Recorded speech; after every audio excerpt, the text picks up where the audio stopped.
নমস্কাৰ বেদিক এষ্ট্ৰলজি আছামৰ সকলো বন্ধু বান্ধৱীলৈকে মোৰ আন্তৰিক অভিনন্দন জ্ঞাপন কৰিলোঁ। মই আপোনালোকলৈ আজি লৈ আহিছোঁ এটা বহু মূল্যৱান ভিডিঅ' আৰু এই ভিডিঅ'টো জড়িত আছে আমাৰ চিকিৎসা শাস্ত্ৰৰ লগত। কাৰণ জ্যোতিষ শাস্ত্ৰত এটা চিকিৎসা জ্যোতিষ বুলিও এটা বিভাগ আছে, অৰ্থাৎ মেডিকেল এষ্ট্ৰলজি। এই বিষয়ে মই কিছু আলোচনা কৰিবলৈ লৈছোঁ। যিসকল জন্মজাতকৰ সঠিক জন্ম তথ্য নাই, তেওঁলোকৰ শুৱনি নাই, তেওঁলোকৰ ক্ষেত্ৰত যদি কোনো ৰোগত কষ্ট ভোগ কৰি আছে, তেন্তে আমি জ্যোতিষী হিচাপে কেনেদৰে ইয়াৰ বিচাৰ কৰা উচিত বা কেনেদৰে ইয়াৰ প্ৰতিকাৰ কৰিব লাগে এই বিষয়ে জানো আহক।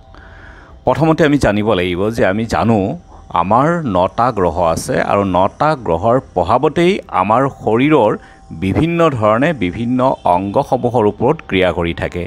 ইয়াৰে কেতিয়াবা কোনো গ্ৰহ যদি অশুভ হয় বা দুৰ্বল হয়, তেনেহ'লে সেই জাতকে সেই গ্ৰহৰ লগত জড়িত অংগৰ লগত বা অংগৰ অসুখ বা ৰোগত তেওঁ কষ্ট ভোগ কৰিবলগীয়া হয়।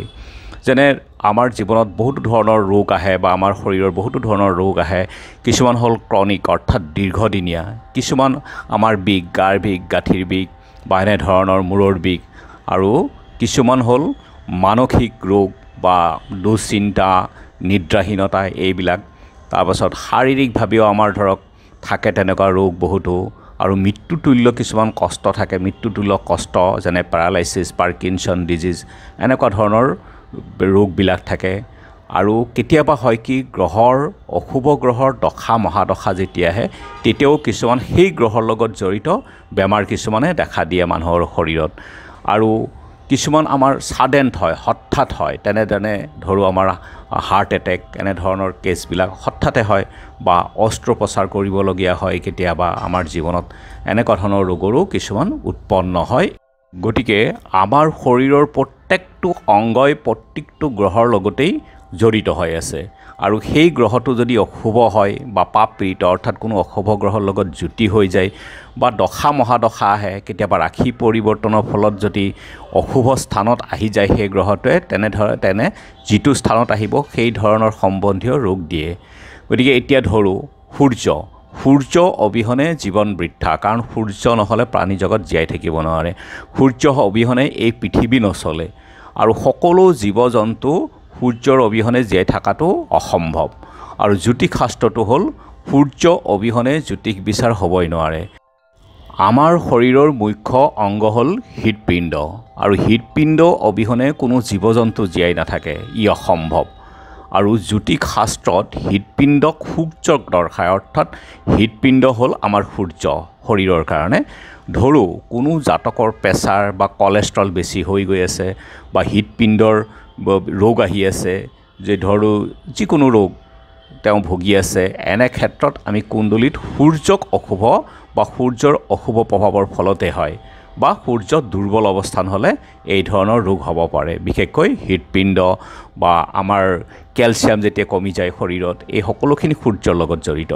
গতিকে এই অশুভ প্ৰভাৱ দূৰ কৰিবলৈ সূৰ্যৰ দ্ৰব্য আমি ঘেঁহুক প্ৰত্যক্ষভাৱে সূৰ্যৰ লগত জড়িত কৰা হয়, গুড়ক কৰা হয়। এনেধৰণৰ দ্ৰব্যবিলাক ঘেঁহু, গুড়, এনেধৰণৰ দ্ৰব্য যদি আমি ৰবিবাৰে কোনো গ্ৰহ মন্দিৰ বা কোনো গণকক আমি যদি দান কৰোঁ, তেতিয়াহ'লে এই অশুভ প্ৰভাৱৰ পৰা আমি হাত সাৰিব পাৰোঁ। আৰু ৰাতিপুৱা সূৰ্যক যদি আমি নিয়মিতভাৱে জল অৰ্পণ কৰোঁ, তেতিয়াও আমি এই অশুভ প্ৰভাৱৰ পৰা আমি মুক্ত হ'ব পাৰোঁ। সূৰ্যই হ'ল পোহৰৰ উৎস, আৰু সূৰ্যক আমি অনুভৱ কৰোঁ, অৰ্থাৎ পোহৰক অনুভৱ কৰোঁ আমাৰ চকুৰে। গতিকে সূৰ্য প্ৰত্যক্ষভাৱে আমাৰ চকুক দৰ্শায়। আমাৰ শৰীৰৰ যিটো গঠন, এই শাৰীৰিক গঠনটোৰ কাৰণে আমাৰ হাড় আছে, এই হাড়সমূহো শাৰীৰিক গঠন যিখিনি হৈছে সেইখিনি সূৰ্যৰ লগত প্ৰত্যক্ষভাৱে জড়িত। গতিকে সূৰ্য যদি অশুভ দুৰ্বল হয়, তেনেহ'লে চকু, হাড়ৰ কেলছিয়াম কমা আদি ৰোগত কষ্ট ভোগ কৰিবলগীয়া হয়, বা অস্থিভংগ আদি সঘনাই হৈ থকাটো হ'ল কেলছিয়াম যেতিয়া শৰীৰত কমে, এয়া হ'ল সূৰ্যৰ অশুভ প্ৰভাৱৰ কাৰণে হয়। এনেধৰণৰ দীৰ্ঘদিনীয়া স্বাস্থ্যৰ সমস্যাৰ কাৰণে আমি চিকিৎসকৰ ওচৰত প্ৰথমতে চিকিৎসা ল'বই লাগিব। লগতে আমাৰ জ্যোতিষীয় প্ৰতিকাৰ, যি সূৰ্যৰ লগত প্ৰত্যক্ষভাৱে জড়িত দ্ৰব্য ঘেঁহু, গুড় আদি দান কৰা, আৰু সূৰ্যক জল অৰ্পণ কৰা ৰাতিপুৱা 8টা বজাৰ আগতে যদি আমি জল অৰ্পণ কৰিব পাৰোঁ, তেতিয়াও আমি সূৰ্যৰ যি অশুভ প্ৰভাৱ তাৰ পৰা আমি হাত সাৰিব পাৰোঁ।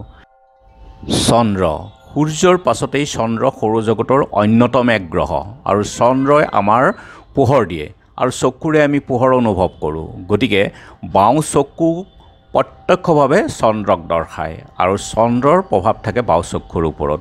গতিকে আৰু চন্দ্ৰ হ'ল মনৰ কাৰক গ্ৰহ। গতিকে আমাৰ মনটোৰ চিন্তা ভাৱনা, মানসিক সন্তুলন, নিদ্ৰা, আনন্দ, শান্তি আদি চন্দ্ৰৰ ওপৰত প্ৰত্যক্ষভাৱে নিৰ্ভৰ কৰে। গতিকে যদি চন্দ্ৰ আমাৰ কুণ্ডলীত যদি অশুভ হয় বা দুৰ্বল হয় বা কোনো অশুভ গ্ৰহৰ লগত যুতি হয়, শনি বা ৰাহু বা কেতুৰ লগত, আৰু যদি চন্দ্ৰৰ অৱস্থান কুণ্ডলীৰ লগ্নৰ পৰা 6, 8, 12 স্থানত যদি অৱস্থান কৰে তেনেহ'লে চন্দ্ৰ দুৰ্বল হয় আৰু চন্দ্ৰ অশুভ প্ৰভাৱ তেতিয়া দিব ধৰে।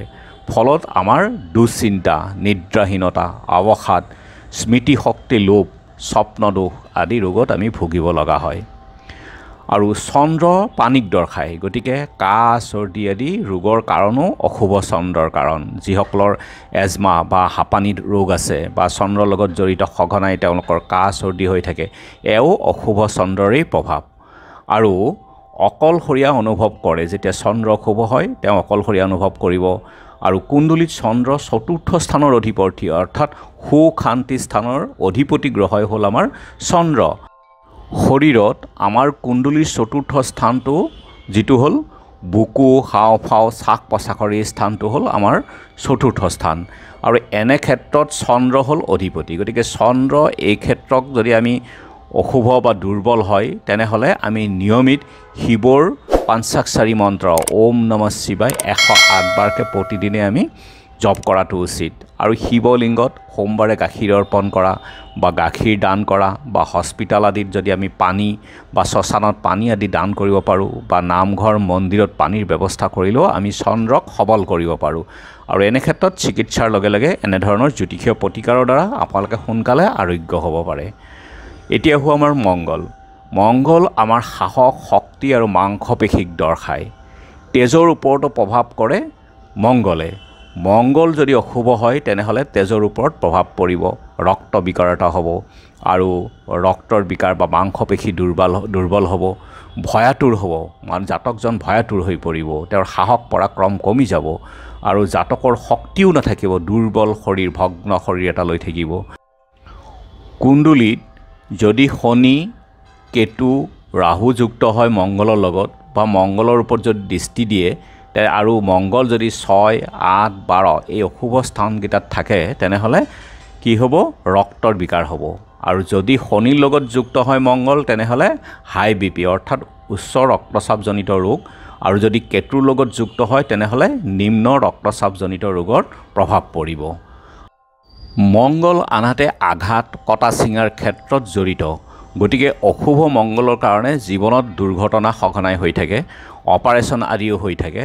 এনে ক্ষেত্ৰত আমি চিকিৎসাৰ লগে লগেই যদি প্ৰতি মঙলবাৰে হনুমান মন্দিৰ দৰ্শন কৰোঁ বা হনুমান মন্দিৰত আমি বুন্দিয়া লাডু অৰ্পণ কৰোঁ আৰু হনুমান চালিচা পাঠ কৰোঁ তেনেহ'লে সৌৰজগতৰ 9টা গ্ৰহৰ ভিতৰত আন এটা গ্ৰহ আহিলে বুধ। বুধ আমাৰ জ্ঞান, বুদ্ধি আৰু প্ৰত্যক্ষভাৱে আমাৰ ছাল অৰ্থাৎ চৰ্মক দৰ্শায়। কুণ্ডলীত যদি লগ্ন অধিপতিও অৰ্থাৎ লগ্নৰ অধিপতিও যদি বুধ হয় তেন্তে তেওঁৰ চৰ্মক প্ৰত্যক্ষভাৱে চৰ্মৰ লগত জড়িত থাকে বুধ। আৰু যিসকলৰ বুধ অশুভ বা দুৰ্বল হয় তেওঁলোকৰ জীৱনত চৰ্ম ৰোগত যথেষ্ট কষ্ট ভোগ কৰিবলগীয়া হয়। বুধ আমাৰ দাঁতৰ লগতো প্ৰত্যক্ষভাৱে জড়িত আৰু দাঁতৰ অশুভ বা দাঁতৰ অসুখ হোৱা বা দাঁতৰ পৰা তেজ ওলোৱা বা সৰুতে খাৰে ধৰা, দাঁতৰ আলুৰ বিষ, তেজ ওলোৱা বা দাঁত কমজোৰ হোৱা ইত্যাদি বুধৰ অশুভ প্ৰভাৱ। জ্ঞান বুদ্ধিৰ লগত জড়িত। গতিকে আমি সোনকালে পাহৰি যোৱা বা মৃগী ৰোগ আদি বুধৰ অশুভ কাৰকতা। আৰু চিকিৎসকৰ এনে ক্ষেত্ৰত উপযুক্ত পৰামৰ্শ লৈ চিকিৎসা কৰাৰ লগে লগে আমি জ্যোতিষীয় প্ৰতিকাৰ কৰিব পাৰোঁ। মা দুৰ্গাৰ পূজা আৰাধনা বা মা দুৰ্গাৰ মন্দিৰ আমি দৰ্শন কৰিব পাৰোঁ। আৰু বুধবাৰে গণেশৰ মন্দিৰত নিয়মীয়াভাৱে আমি যদি 4টা বুধবাৰে আমি গণেশ মন্দিৰত বুন্দিয়া লাড্ডু অৰ্পণ কৰোঁ আৰু উৎসৰ্গা কৰোঁ তেনেহ'লেও আমি এই বুধৰ অশুভ প্ৰভাৱৰ পৰা মুক্ত হ'ব পাৰোঁ। সাধাৰণতে শিশুসকলৰ ক্ষেত্ৰত এনে লক্ষণ দেখিলে আমি সৰস্বতীৰ আৰাধনা বা নিয়মিত দুৰ্গা মন্দিৰ দৰ্শন কৰিলে আমাৰ পূজা শক্তি বা স্মৃতি শক্তি তেওঁলোকৰ ক্ষেত্ৰত বৃদ্ধি হয়। গুৰু বৃহস্পতি। গ্ৰহ জগতৰ আটাইতকৈ ভাৰী আৰু ডাঙৰ গ্ৰহ হ'ল বৃহস্পতি। বৃহস্পতি জীৱনৰ সুস্থ শৰীৰ, জ্ঞানৰ কাৰক হ'ল গুৰু বৃহস্পতি। আৰু যদি বৃহস্পতি অশুভ হয় তেনেহ'লে জাতকৰ শৰীৰৰ ওজন বৃদ্ধি পায়, চৰ্বিৰ মাত্ৰা বৃদ্ধি পায়, ফলত মেদবহুলতা আৰু কলেষ্ট্ৰল আদি ৰোগত তেওঁলোকৰ সমস্যা বৃদ্ধি পাব ধৰে। এনে ক্ষেত্ৰত খাদ্যত আমি চৰ্বিজাতীয় দ্ৰব্য কম খাব লাগে।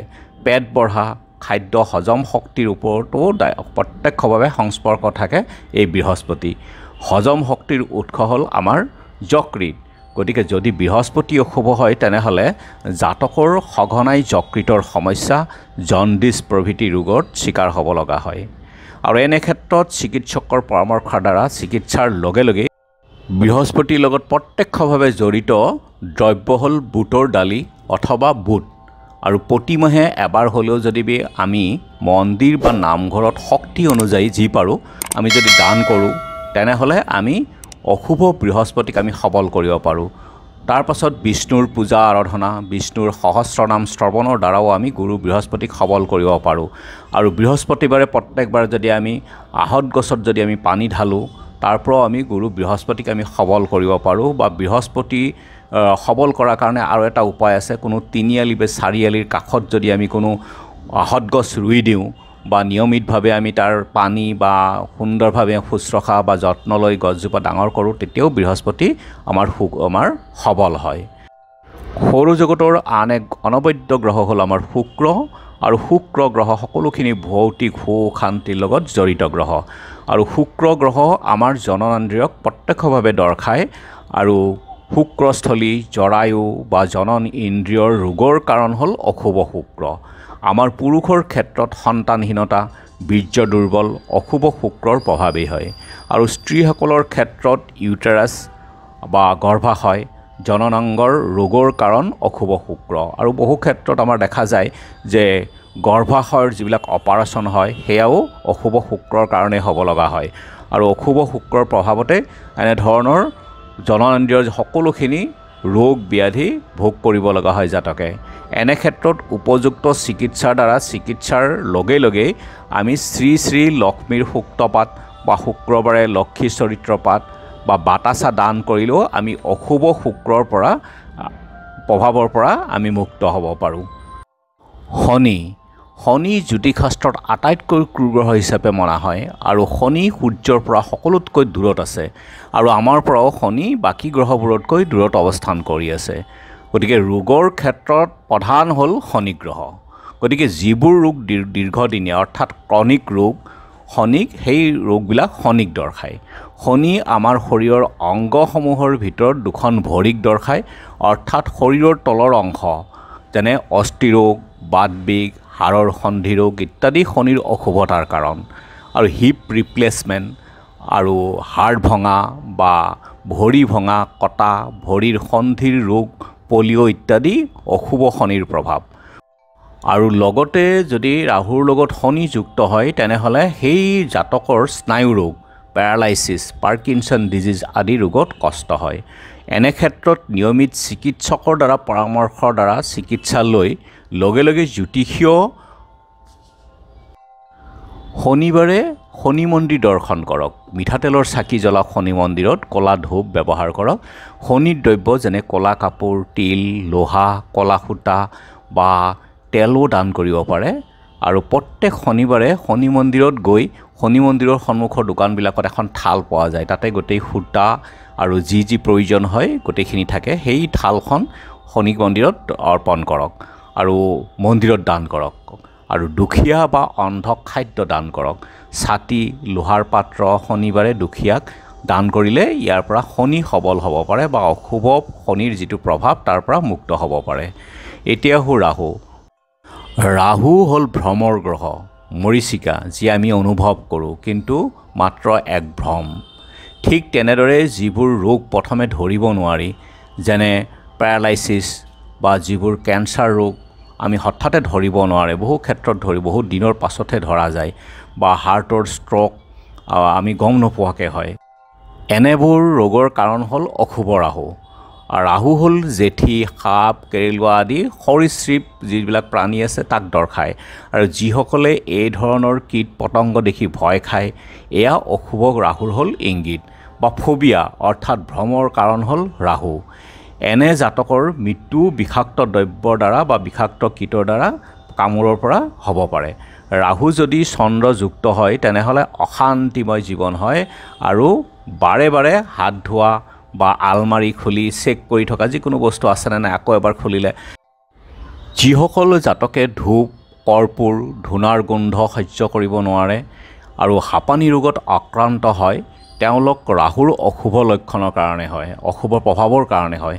এনে ক্ষেত্ৰত চিকিৎসকৰ দ্বাৰা উপযুক্ত চিকিৎসাৰ লগে লগে ৰাহুৰ দ্ৰব্য দান কৰিব লাগে ৰাহু মন্দিৰত বা শনি মন্দিৰত। আৰু ৰাহুৰ বীজ মন্ত্ৰ জপৰ দ্বাৰাও সুফল লাভ কৰিব পাৰি। শেষত কেতু। কেতু মংগলৰ দৰে গ্ৰহ। কেতু আঘাত, কটা চিঙাক দৰ্শায়। কেতু যিকোনো পাৰ্থিৱ জগতৰ পৰাই জাতকক আঁতৰাই ৰাখিব বিচাৰে। আৰু অশুভ কেতুৰ দান গণেশৰ পূজা আৰাধনাৰ দ্বাৰা মুক্ত হ'ব পাৰে কেতুৰ এই প্ৰভাৱৰ পৰা।